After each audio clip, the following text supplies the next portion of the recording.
Hey, welcome back to Midas Letter Live. My guest this segment is Ben Ward, CEO and founder of Maricann Group, trading on the CSE under the symbol MARI. Is it the CSE or the TSX Venture? It's the CSE, yes. It's the CSE. Okay. Ben, welcome back. Thanks so much. Glad to be back, James. Ben, I want to get the 800-pound gorilla off the table at the outset because there's a lot of interest focused on stories surrounding some criticisms you've experienced in the market. Mm-hmm. What is the status of the ugliness in question? Sure. The directors in question have resigned from the company. We've beefed up our corporate governance policies, procedures, our insider trading policies, and we've cleared our prospectus. We have a clean bill of health, and we're moving down the road. We don't expect those issues to have any effect on our future progress. So heads down, hands to the plow, and we're moving ahead. Well, awesome.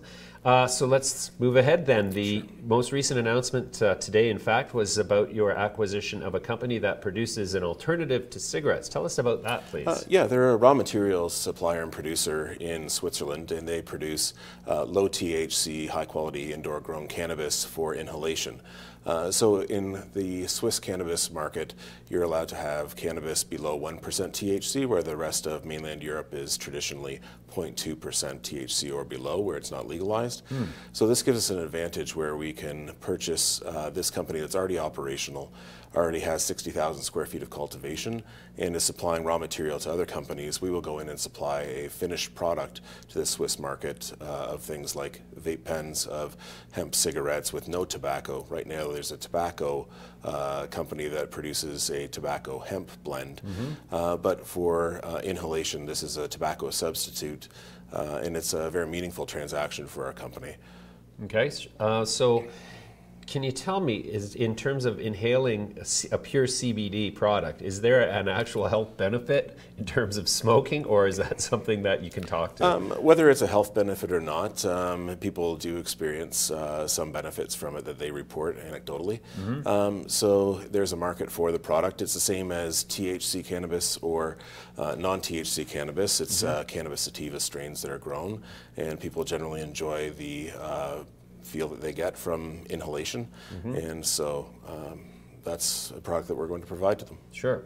So is this, could we sort of view this as positioning for the onset of recreational cannabis laws in Canada and the United States eventually? Yeah, potentially. And in Canada, I think we'll see the same market as we see in the US, where pre-rolls are a large segment of the market. Vape is one of the largest in a product category. And in Switzerland, this is definitely a burgeoning market. So even if it was only the Swiss market, this would be a great standalone transaction.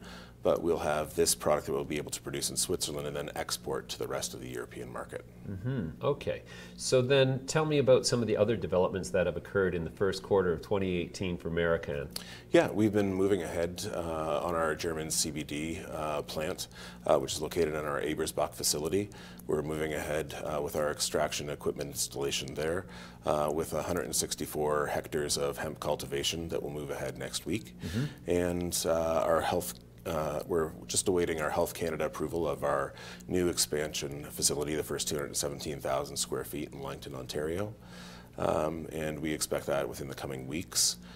We've received the occupancy permit from the County of Norfolk for that facility. It's ready for plants. So we've made a lot of progress in the first quarter of this year.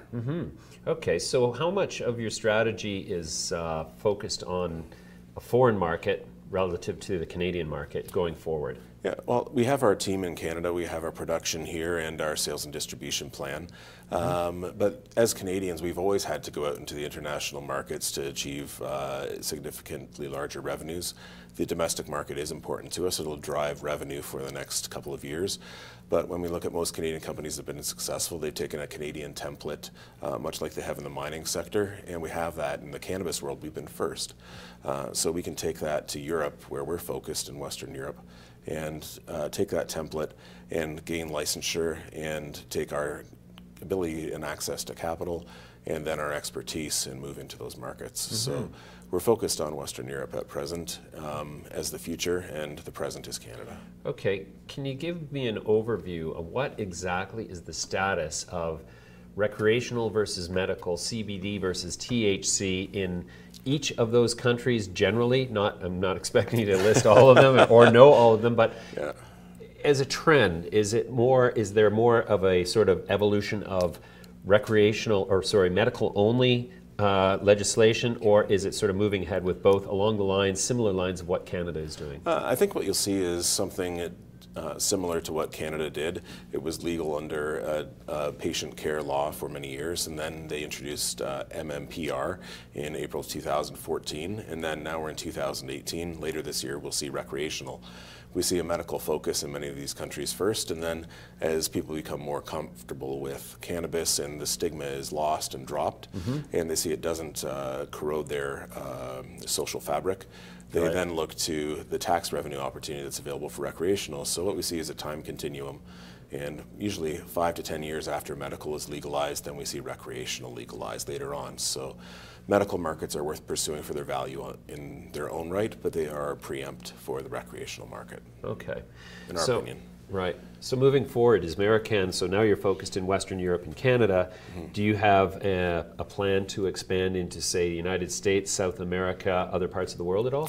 Where legal, we are looking to expand, and where federally legal in the future, cannabis will be, then we look to position ourselves there. So not to give away our corporate strategy, but in most markets that are about to become legal, we're present and have a strategy. Excellent. Okay, let's leave it there for now, Ben. That's a great update. We'll come back to you in a quarter's time and see how you're progressing. Thanks for coming in today. Great. Thanks a lot, James.